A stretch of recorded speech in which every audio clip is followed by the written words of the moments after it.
Tidak ada menasihat. Kalau nasihat pun tak sampai.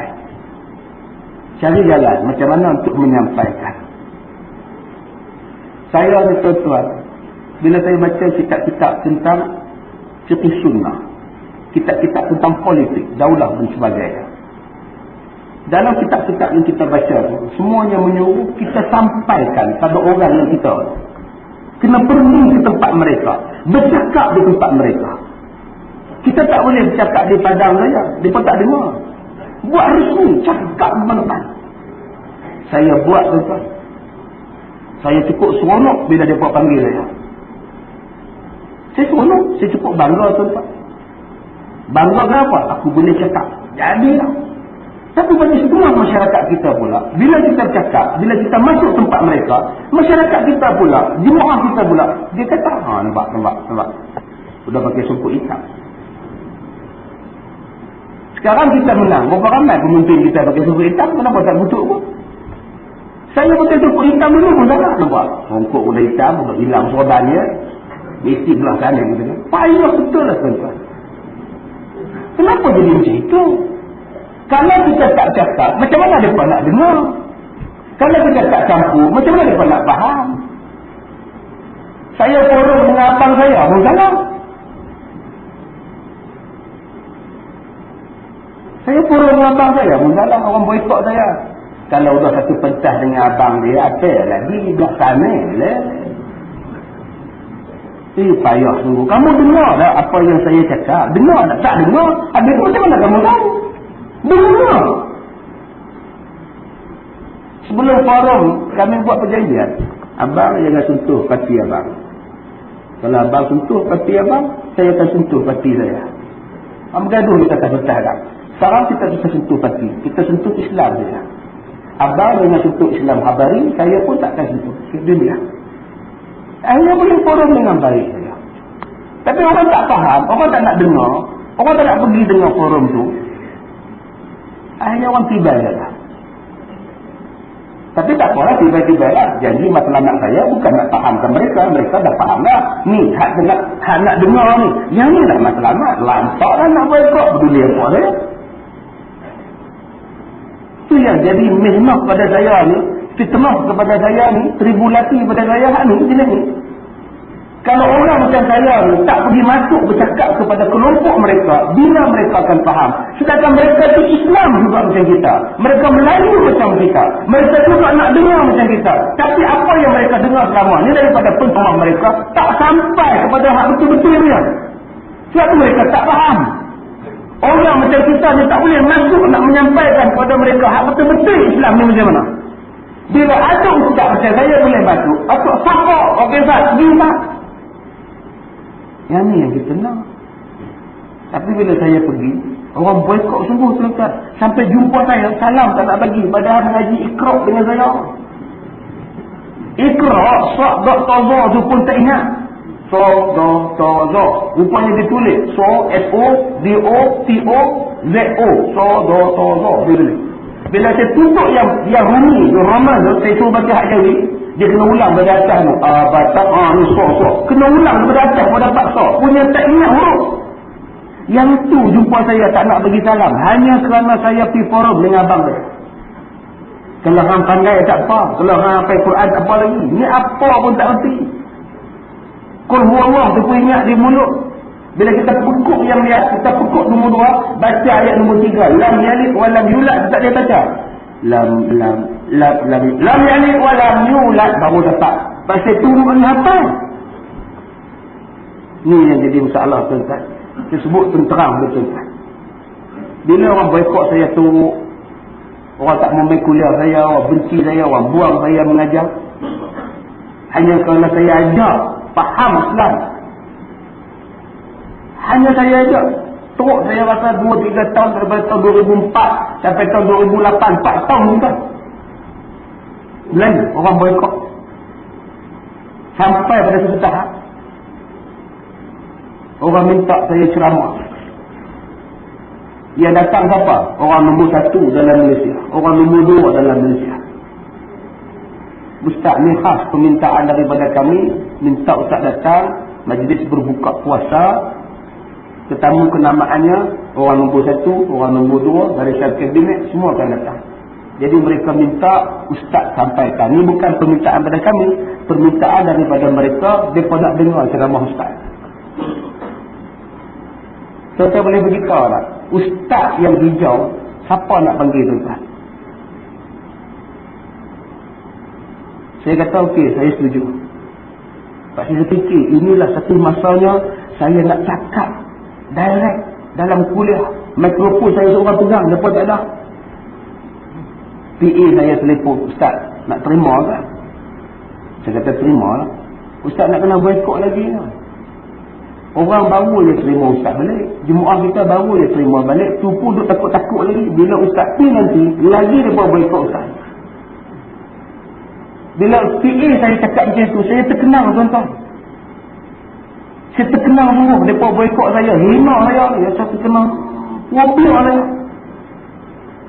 Satu peluang nak bercakap pada orang nombor 1, nombor 2 negara. Nak bercakap supaya adil, cakap supaya buat Islam. Nak bercakap Islam ni cantik. Peluang depan mata. Tapi bila saya kenal boykot yang bakal saya terima, akibat pengalaman yang telah kena pada saya telefon balik setiausaha dia. Saya kata, tuan, saya tak dapat datang. Saya ada program saya balik.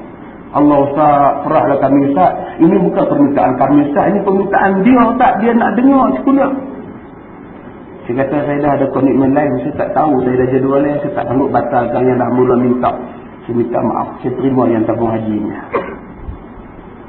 Bila saya terima tuan-tuan majlis penganugerahan, majlis bantuan daripada fakir miskin daripada tabung haji untuk fakir miskin.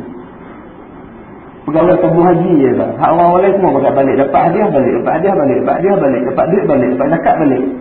Pegawai tabung haji je dengar dekat 10 orang. Dalam hati saya kata, ruginya aku. Ruginya aku. 10 orang, 20 orang dia dengar. Matlamat tak sampai. Tolak peluang yang sangat baik. Akhirnya terima peluang yang tak. Allahu Akbar. Tapi tak apalah. Janji orang tak boykot saya. Silap saya tuan-tuan. Tapi saya nak buat macam mana? Macam tuan-tuan tak pernah rasa macam mana hidup di boykot. Patutnya kena boykot Yahudi. Bangsa kafir. Ustaz macam saya kena boykot. Allah, sedih tuan-tuan. Sedih. Kalau salam saya angkat tangan tak jawab. Padahal dulu ceramah dengan saya. Naik rekod saya. Pikut saya ceramah. Saya buka juga. Assalamualaikum. Aduh. Ya subhanallah. Sebab tu saya tekankan sangat bab ini tuan-tuan. Patut ada ustaz yang fleksibel macam saya ni, yang moderate macam saya ni, yang boleh masuk semua tempat. Ustaz macam ni yang kena sokong. Sebab dia boleh memahamkan orang tentang Islam.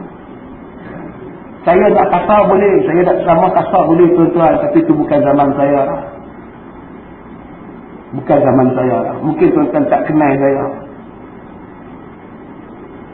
Tahun 90 mungkin tuan-tuan tak kenal. Tapi yang mana pengikut, yang mana selalu ikut ceramah PAS, mesti kenal saya. Tapi kalau dia baru PAS 2 hari, memang tak kenal. Tuan-tuan tanya Dr. Hassan Ali, siapa partner dia? Partner ceramah dia siapa? Siapa yang masuk PAS mula-mula dengan Dr. Hassan Ali? Cuba tuan-tuan pergi tanya. Gaji saya pada masa itu 25,000 tuan-tuan. Bila tak masuk PAS, orang kata ustaz tak haraki. Masuk PAS dengan Dr. Hassan. Ceramah di Negeri Sembilan, di Perak, semua berpuluh-puluh ribu masa itu. Masa itu penceramah top Dr. Hassan, ahli motivasi terkenal masa itu. Tiba-tiba masuk PAS. Hassan Ali muka belakang masuk PAS. Saya muka tengah harakah masuk PAS. Ustaz Kazim masuk PAS. Itu kita cari balik tahun 97, 96. Saya dah habis dah tuan-tuan. Habis dah. Kalau setakat nak hentam orang, saya dah buat lah. Seluruh Malaysia saya pergi dah tuan-tuan. Semua pentas saya nak. Tapi cukup. Saya tak mahir dalam bidang politik. Saya balik pada asal balik, saya buat ceramah sudah. Fleksibel balik. Slow balik. Biar orang yang mahir politik, yang tahu sepak terajam politik, bercakap pasal politik. Saya ambil bidang saya. Bidang saya, hafazan Quran. Saya tumpu Quran. Cukuplah. Kalau saya siapa kata saya tak haraki, hentilah. Siapa nak tinggal gaji 25,000? Siapa nak tinggal? Tanya Ustaz Akil, dia kerja dengan siapa? 25,000 pendapatan tuan-tuan. Saya tinggal. Bila saya masuk lingkup tuan-tuan. Semua projek tak ada. Semua kelas tak jalan. Boykot lama kena gap. Saya jadi imam masjid. Tinggal 500 gaji tuan-tuan. Tak payahlah nak cakap haraki dengan saya. Saya rasa susah payah dia hidup. Tuan-tuan kadang-kadang boykot saya. Apa yang tuan-tuan rasa terlenggang? Pekerjaan tak apa tak ada. Berhenti saya. Jual syarikat. Akhirnya terima imam masjid 500 dia gaji. Menung tuan-tuan. Tak apalah. Allah bagi rezeki banyak. Sebab tu saya cukup sedih dengan perangai sahabat-sahabat. Baru kenal perjuangan sebulan, setahun. Tiba-tiba nak tibai. Kamu bolehlah masuk gaji kamu 1,200. Kamu bolehlah masuk. Yang saya ni, staff saya berapa ramai.